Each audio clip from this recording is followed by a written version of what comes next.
আসসালামু আলাইকুম, আমি মোহাম্মদ আফসার উদ্দিন। আজ এই গাড়িটা আমরা সিএনজির পাশাপাশি সিএনজি প্লাস এলপিজি দুটোই চলবো এই ব্যবস্থা করতেছি। এই যে এলপিজি সিলিন্ডারটা এটা এটা এটা এই দুই সিটের মাঝখানে বসাবো, ঠিক আছে? এখানে এই এই মাঝখানে বসবো। আর পিছনে আবার সিএনজি সিলিন্ডার লাগানো আছে, এই যে সিএনজি সিলিন্ডার। আর উনি খুব সুন্দরভাবে এটা কভারিং করছে, দেখেন এটার উপর মালামালও নেওয়া যাবে। আর যার গাড়িটা কনভার্সন করতেছি এর একটা বিশেষ ব্যাপার আছে। এই যে এই ভদ্রলোকের গাড়ি কনভার্সন করতেছি, ওনার গাড়ি আমার আগের দোকানে 2 বছর হয়েছে না? হ্যাঁ 2 বছর আগে, প্রায় 2 বছর। 2 বছর আগে, হ্যাঁ 2 বছর আগে কনভার্সন করছিলাম, আমার ওটা ফার্স্ট ভিডিও ছিল।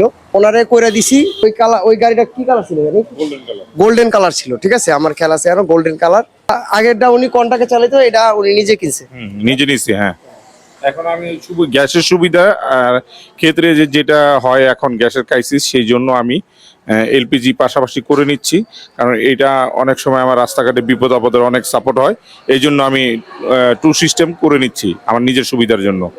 ওকে। আর এই 2 বছর, এই যে 2 বছর যে চালাইছেন, কোনো সমস্যা হয়েছে? না, 2 বছর ভিতরে কখনো কোনো সময় ট্রাবল হয় নাই, ইনশাল্লাহ সুন্দর আল্লাহর রহমতে চালাইছি। যখন খুশি সিএনজিতে দিছি, যখন খুশি এলপিজিতে দিছি, যখন খুশি তেলে দিছি, কোনো প্রবলেম হয় নাই। আমার স্ট্যান্ড বাই প্রতিটা তিনোটাই কাজ করছে, তিনোটাই হয়েছে, সফলভাবে কাজ করে দিতে পারছে। আফসার ভাইকে ধন্যবাদ। আবারও আসছি আমি এই গাড়ি নিয়ে, এটাকে করে নিয়ে যাওয়ার জন্য।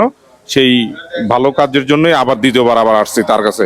ওকে। আচ্ছা, এই আপনার মাধ্যমে আর কয় টাকা গাড়ি পাঠিয়েছিলেন? আমি এরপরে আরো 3টা গাড়ি পাঠাই দিছি, 3টা গাড়িতে চলতেছে আল্লাহর রহমতে, এখনো ওদের গাড়ি কোনো প্রবলেম হয় নাই। এরপরে আমি 3টা গাড়ি দিছি, 3টা গাড়ি করে দিছে, এখনো চলতেছে ইনশাল্লাহ।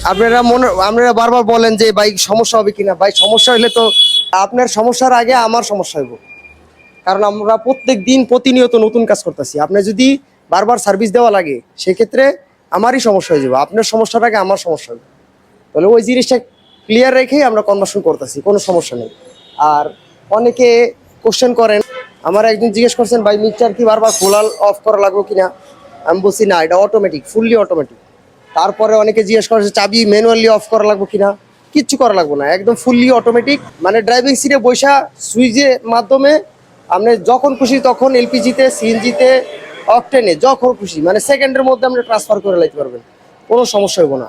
এবং ওনাটা ভালো চলছে বিদায়, আমি বলি ওনাটা ভালো চলছে বিদায় উনি করছে কি, গাড়ি ওটা ছেড়ে দিছে, কিন্তু ওই মালগুলা উনি নিয়ে আসছে। এই মালগুলা কিন্তু ওই আগের গাড়ি, আমি যেটা করে দিছি ওই মালই। এই দেন স্ক্র্যাচ পরা, এটা কিন্তু আজকার মাল না। ওই 2 বছর আগে যে মালটা ফিট করছি, আপনারা ভিডিওর ভিতরে দেখেন, যদি আমার কথা বিশ্বাস না হয়। এই যে এই যে আমি না লেখা দিতে যে 5/18 মাল, ঠিক আছে? মাল আগের, কিন্তু 2 বছর আগে করছে।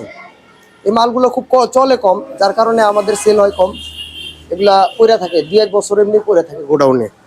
তো উনি ওই গাড়িটা কন্ট্রাক্ট ছেড়ে দিছে, এটা কিনছে, কিন্তু মালগুলো সব নিয়ে আসছে, ঠিক আছে? যে না আমার মালগুলা সুন্দর চলছে, আমি আর এই মালগুলা দিব না, আপনি এই মাল দিয়েই ভাই আমার ফিট করে দিতে হবে, ঠিক আছে? ভয় তো সবার থাকে মনে, যে চলবো কি চলবো না, ডিস্টার্ব হবে কিনা।